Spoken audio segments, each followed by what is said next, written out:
જય માતાજી મિત્રો, ગુજાઈકોન યુટ્યુબ ચેનલની અંદર સર્વે મિત્રોનું હાર્દિક સ્વાગત છે।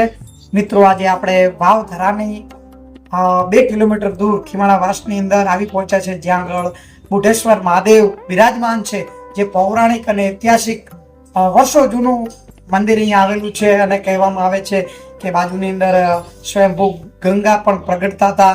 તો આવો જાણીએ, એક નાનકડો પ્રયાસ છે કે લોકો સુધી આપણે મંદિરે તો જતા હોઈએ છીએ, પણ આપણે એમના ઇતિહાસ વિશે જાણતા હોતા નથી। તો એક અમારે ગુજાઈકોન ટીમ એક નાનકડો પ્રયત્ન કરી રહી છે આપના સુધી ઇતિહાસ પહોંચાડવાનો। તો આપણા વચ્ચે ઉપસ્થિત છે અહીંયા દાદાના ભક્ત શ્રી કમલેશભાઈ બ્રાહ્મણ, કે જેઓ આપણને દાદાના ઇતિહાસ વિશે માહિતગાર કરશે। તો કમલેશભાઈ, અમારા મિત્રોને પણ દાદાના ઇતિહાસ વિશે અને અહીંયા સ્વયંભૂ ગંગાજી પ્રગટ્યા હતા તેમના વિશે પણ જણાવશો। આમાં એવું છે કે ગંગાજી ને બુઢેશ્વર નું મંદિર છે, પૌરાણિક છે। પછી આમને તો બધે કહેવામાં એવું આવે છે કે માતાજી અમારું ગામ નજીક છે, ભાઈ દર્શન કરવા રોજ અહીંયા બુઢેશ્વર આવતા, એટલે અમારી એમને સમાધિઓ આવું બધું વધારે છે। કોઈ સંતો અને મહાસંતો પુરુષોના દર્શન કરવા અહીંયા આવતા, અને પૌરાણિક મંદિર છે। પછી આ પહાડ જેવું હતું, જંગલ પહાડ વિસ્તાર હતો આટલા, આ બધા પથ્થરવાળી જમીન હતી। પછી એમને જોયું કે મારું કે આ અમારા ખીમાણાવાસના શું નામ છે એમનું? મેહાભાઈ ને ખીમાણાવાસના છે। એમને એમ થયું કે એમની ગાય ગૌ હતી, પોતે રોજ આવતા, ગૌ ચારવા આવતા, કેમને આવતા કે ગૌ માતાનો દૂધ ક્યાં જાય છે? દૂધ તપાસ કર્યો, બે દી દૂધ નાખતું છે, કેવો હશે? પણ આમની પાછળ આયા કે દૂધ ક્યાં જાય છે? અંદર તપાસ કરી, ગાયને પાછળ પોતા અંદર ગયા પહાડમાં, જંગલ ચાળી હતી બધી, એટલે અંદર ગાયની અંદર તો ડીંગની અંદર ઉપર આ બધું દૂધ જળાઈ જતું। પૌરાણિક મંદિર હતું આ, અને કેટલા વર્ષથી એ પ્રગટ થયેલી કુદરતી છે, કોઈને ખબર નથી કે કેટલા વર્ષનું મંદિર પ્રગટ છે, લિંગ કેટલા વર્ષથી પ્રગટ છે। આ તો જોવામાં આવ્યું એટલે અમે કીધું આપણે બધા અમને કીધું તમારી શિવનું મંદિર છે, પછી ભગત હતા। પછી આમ તો આ બુઢેશ્વર છે, પણ પછી આ બધા બુઢાને લીધે બુઢેશ્વર પડી ગયા। બસ સંત હતા હરિરામ મહારાજ, એટલે પોતે રોજ હરિદ્વાર દર્શન કરવા જતા એટલે ચાલતા જતા। પેલા તો એવું હતું, ચાલતા જતા આવતા હતા। એટલે પછી શું કે આ માનો તો કે આમ માતાજી ઉંમર થઈ ગઈ પોતાની, કે હવે તો માતાજી મારાથી નહીં, આ છેલ્લા રામ ગંગાજીના દર્શન હવેથી ફરીથી ગંગાજીનો દર્શન નહીં થાય। પછી પોતે એમ કર્યું કે માતાજીને એવું વિચાર આવ્યો છે કે હવે એમને અમરાતું નથી કીધું, પણ હું કયો જ છું। પછી એમને એવો બાસ થયો માનસિક રાતે કે આ વસ્તુ છે ને આ બધી, કે બધી મને પધરાવી દીધી। એમ નામ હરિરામ મહારાજ, બ્રાહ્મણ અમારા કુળના, એને લગભગ 700-800 વર્ષ થઈ ગયા છે। પછી એમને એમ થયું કે માતાજી આવ્યો ક્યાંથી સપનામાં, એટલે પછી અહીં આયા ઘેર તો બધી આવું વસ્તુ આવે છે કે માતાજી સપના દ્વારા આવ્યો છે, શું હશે ભગવાન જોડે કે આ। પછી મારા રજપૂતો આજુબાજુ બધા હતા, બોલાયા 5-10 માણસો બોલાયા। તો હજી આ નજીક જ છે, લગભગ 50 મીટર જેવું છે અહીંયા ઘરે પોતે પ્રગટ છે। 5 જણ નીકળે, હા। અને કે માતાજી કે લોટો અને જે માળા છે અને ડેડો ત્રણેય કે મને અહીં દઈ દીધે અંદર હરિદ્વાર પધરાય પોતે ચાલતા લગભગ મહિને 15 ઘેરાયા। પછી એમને એમ થયું કે બધા ગામને મને કે બધા પૂછ્યું, વડીલો બધા આવી રીતે મને કે માતાજી સપના દ્વારા આવ્યા છે। પછી કે હવે એનું શું કરવું, કે શું આવ્યું? 5-6 જણા અમારું ગામ પેલા ડાબલા પાદર કેવડાતું, આ ડાબલીયા વાસ, આ મળ્યું ને ડાબલીયા વાસ છે, ડાબલા પાદર પોતે ગામની અંદર એ ગામ એક જ, આ પછી ખીમાણાવાસ પછી ન પડ્યું। પેલું ડાબલા પાદર હતું, 4 રસ્તા ગણાયું. પછી ત્યાંથી આયા ને બધું ગામને ભેગા કર્યા કે માં ગંગાજી આવું મને કીધું છે, તો કે હવે એનું શું કરું? તો એક કામ કરો કે તમે બધા આવો, મને જે સપના દ્વારા જે બતાવ્યું છે એ સ્થળ ઉપર તમે આવો કે સાચું છે ખોટું એનો આપણે જોઈ લઈએ બધા ગ્રામજનો થઈ. તો પછી બધા આવીને જોયું અને તે ઉભા રહ્યા, એમને જે કીધું તે પ્રમાણે ટાઈમ પછી બધો પ્રગટ છે પહોંચી નીકળી મારે આ સ્વયંભૂ પરથી સીધી આમ ફુવારા જેવું છે. બધું વસ્તુ હતી બધી બારી આવી તે અંદર ત્યાં પધરાય છે હરિદ્વાર એ બધી વસ્તુ હોય નીકળી ખીમણાવાસ.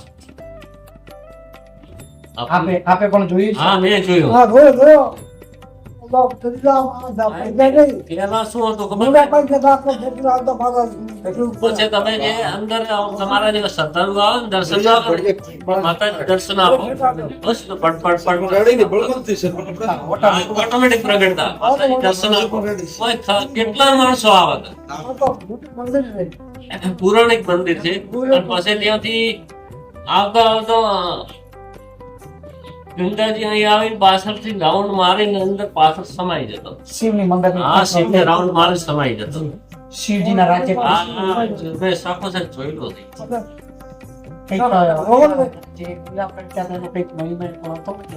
હા શ્રાવણમાં બાર ગુરુવાસ તારવતા પિંડ તારવાનું બધું અહીં થતું. હરિદ્વાર ને જવું પડતું ને હરિદ્વાર છે એમ સમજી આ બધા મોટો મહત્વ હતો આ કૃષ્ણ મહાદેવ. અને પછી અહીંથી આ નીકળ છે તો મને છૂટું અહીંથી પણ જતો. હા તું પણ બધાની ખબર છે આખે ગામ ને ગામથી ગામના પરગામના બધા અહીં બધું કરવા માટે આવતા હતા. શ્રાવણ વિરુદ્ધ કરવા બધા લોકો આવતા. તારજપુર છે બોલી રાજપૂત દેવજીભાઈ નરસિંહજી ખીમણાવાસ. અહીંયા મહત્વનું પુરાણા શિવ મંદિર આવેલું છે અને ઘુડેશ્વર મહાદેવનું. અને અહીંયા ગંગા ઘાટ છે. લોકો અહીંયા ગામના પરગામના આજુબાજુના ગામડાનો છે સિદ્ધપુરથી પાલનપુરથી ડીસાથી બધા અહીં શ્રાવણ કરવા. અને મોટો મહત્વનું છે મિની હરિદ્વાર છે, ગંગાજી છે અને મહત્વનો ઘાટ હતો. અને અહીંયા લોકોએ ખૂબ મહત્વનું હતું ને એમાં ખૂબ શિવની પ્રતિજા હતી. એ દિવસે ખૂબ પણ લોકો આવે ત્યાં બહુ સાથ કરાયેલું. ગામે બહુ પૈસા આપ્યા અને શિવનું પુરાણ મંદિર છે. જોનામાં જોના ઘુડેશ્વર મહાદેવ કહેવાય. બધા 4-5 શિવ છે ને એમાં મોટામાં મોટું મંદિર શિવનું. 42 ગામનું માણું પણ અહીંયા મળે છે. ઊંચમાં 42 ગામ લાગે છે શિવ ભોળાને. 142 ગામ 142 મઠ મોટો મઠ કહેવામાં આવે. મઠ કહેવાય. 142 ગામ લાગે છે. એટલે બહુ સારું છે. ને બધાને બધા લોકો સેવાય હારી ટ્રસ્ટની જે જાગૃતિ કરીને એ સારંગજી સોલંકી કરી આ બધી ઉત્પત્તિ. આટલું બધું નતું પણ પોતે હાથમાં લીધું બધું. સેવા ખૂબ કરી. ગામ લોકોએ ખૂબ સેવા કરી. ને આ નવું મંદિર બને આમાં ટ્રસ્ટીઓ બધા છે એ બધા સારા છે અને બધા સારા માણસો છે. અને બધા સારું સંચાલન કર્યું. વીરમાદેવ છે, જોગાભાઈ છે, આ બધું સંચાલન કર્યું. વ્યાજ મીર અમારે અને બધાએ સારા સંચાલન કર્યું અને બધાએ સારી સેવા આપી. એ ધાર્મિક મંદિર છે, પુરાણું મંદિર છે. ચાલો જય ભોલેનાથ. સર્વે વડીલોનો ખૂબ ખૂબ આભાર. તો મિત્રો આવો પધારો અને દર્શન કરી ધન્યતા અનુભવો. એક ઐતિહાસિક અને પૌરાણિક બુદ્ધેશ્વર મહાદેવ અહીં આપણા ખીમણાવાસની પાવન ધરા પર બિરાજમાન છે. તો વધારો દર્શન કરો. જય ભોલેનાથ. સારા સારા ગામ છે. અહીંયા તો આ ખીમણાવાસ બહુ મોટું તીર્થધામ છે. કોઠાવાળા હનુમાન પણ એવા પ્રચારધારી છે. પછી એવા લખાપીર દાદા ગાયને બલિદાન દઈ દીધું છે. લખાપીર દાદાનું પણ પુરાણું એવું મંદિર છે અને બહુ એમને શૂરવીર છે. ગૌ માતાનું બલિદાનમાં પોતે ખપી ગયા છે. એટલે ખૂબ શિવના પ્રતાપથી દાદાનો જન્મ થયો છે અને એમના પ્રતાપથી દાદાએ બલિદાન દઈ દીધું છે. એટલે પુરાણું મંદિર છે. પુરાણ મંદિર આ અમારા સતી માતાનું સતી મંદિર. માતાનું મંદિર છે. લીલી સતી ચડી છે આ તો. સતી માતા ઝાડની ફોટી પર સતી માતા થઈ ગયા સતી પ્રગટી ગયા અહીંયા અગ્નિમાં અગ્નિ સનાન. સમાન થઈ ગયા. અગ્નિ સનાન. એટલે ખૂબ ખીમણવાસ પુરાણું બધે વિસ્તાર ગોમ છે. એટલે બધા દર્શન કરવા આવવાનો બહુ બધાને લાભ મળે. એટલે બધા દર્શન કરવા આવે એ અમને બધાને મારી નમ્ર વિનંતી છે. ખૂબ ખૂબ આભાર. તો મિત્રો આપ પણ વધારો અને દર્શનનો લાભ લો.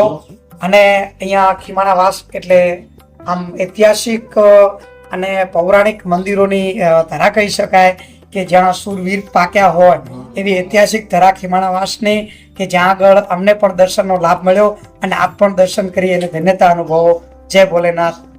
હર હર મહાદેવ. પુરાણી શિવના મંદિરમાં ભૈરવ ગુમા આવેલો છે. આની અંદર બધા તપસ્વીઓ તપસા કરેલી. તપસ્વીઓ તપસ્યા કરતા હતા અને બહુ પ્રજાધારી ભૈરવ બાપુ છે. એટલે બધાને સારું કરે છે. એટલે મનોકામના મનોકામના તમામ બધા પૂરી કરે પૂરી છે. કરે છે ભૈરવ બાપુ. તો બહુ તપસ્યા છે શિવ ભોળેનાથના. ને તપસ્યા બધા કરેલી. તપસ્યા કરેલી છે. હજારો વર્ષ. તપસી હજારો વર્ષ તપસ્યા કરેલી છે. તપસી બાબુ કેવરા છે. અમારા જીવત સમાધિ છે. જીવત સમાધિ છે. અમારા ગામની અંદર માલ ઢોર બધાને બહુ લાભ આલે છે. ને જે જે આવા સ્થળે જે એને જેમને જેમને મનોકામના પૂરી કરે. મનોકામના પૂરી કરે.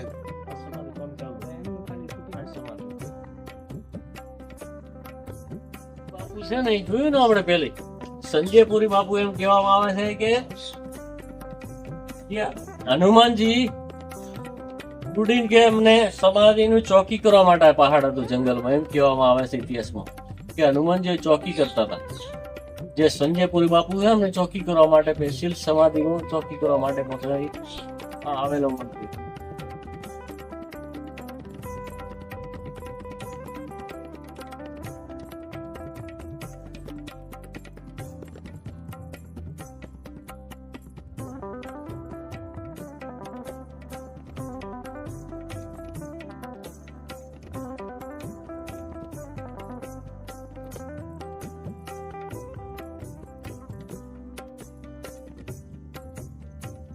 મિત્રો આપણે બુઢેશ્વર મહાદેવની પૂર્વ દિશામાં એક તપસ્વી મહારાજ કે સીતારામ બાપુની અહીંયા સમાધિ આવેલી છે.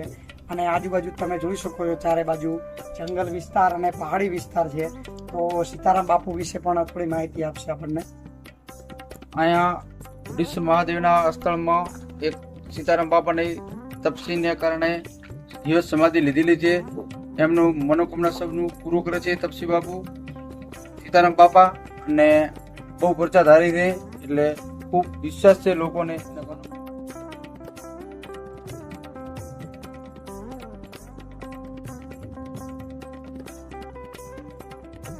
આપણે જ્યાં સ્વયં ગંગા પ્રગટ્યા હતા, પોતે સ્વયંભૂ પ્રગટેલા છે, એ જગ્યા પર આપણે જોઈશું અને આપ પણ જોઈ શકો છો. મારી લારે ચાલો.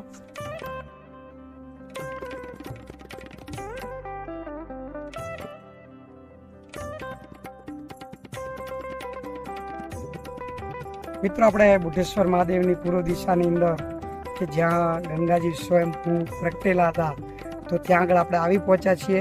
અને કમલેશભાઈને વિનંતી કરીશ કે આ જે 5 ઝરણા જે ગંગા સ્વયં પ્રગટ્યા હતા તેના વિશે પણ માહિતી આપશે.